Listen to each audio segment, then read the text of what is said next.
सौम्य प्रदोष व्रत कथा। पूर्व काल में एक विधवा ब्राह्मणी प्रत्येक प्रातः ऋषियों की आज्ञा पाकर अपने बेटे को साथ लेकर भीख लेने जाती और संध्या को लौटती थी।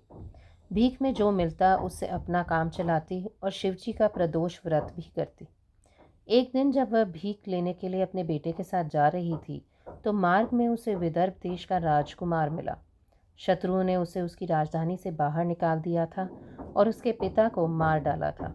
अतः वह मारा मारा फिर रहा था। ब्राह्मणी उसे अपने साथ ले आई और अपने पुत्र के साथ उसका पालन पोषण करने लगी। एक दिन उन दोनों राजकुमार और ब्राह्मण बालक ने वन में गंधर्व कन्याओं को देखा। ब्राह्मण बालक घर लौट आया, लेकिन राजकुमार साथ नहीं आया क्योंकि वह अंशुमति नामक गंधर्व कन्या के साथ बात करने लगा था। दूसरे दिन वह फिर अपने घर से वहां आया जहां अंशुमति अपने माता पिता के साथ बैठी थी।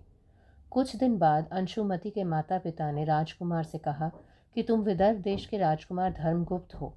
हम श्री शंकर जी की आज्ञा से अपनी बेटी अंशुमति का विवाह तुम्हारे साथ कर देते हैं। राजकुमार धर्मगुप्त का विवाह अंशुमति के साथ हो गया। बाद में राजकुमार ने गंधर्व राज की सेना की सहायता से विदर्भ देश पर अधिकार कर लिया और ब्राह्मण के बेटे को अपना मंत्री बना लिया। यथार्थ में यह सब उस ब्राह्मणी के प्रदोष व्रत करने का फल था। बस उसी समय से यह प्रदोष व्रत संसार में प्रतिष्ठित हुआ।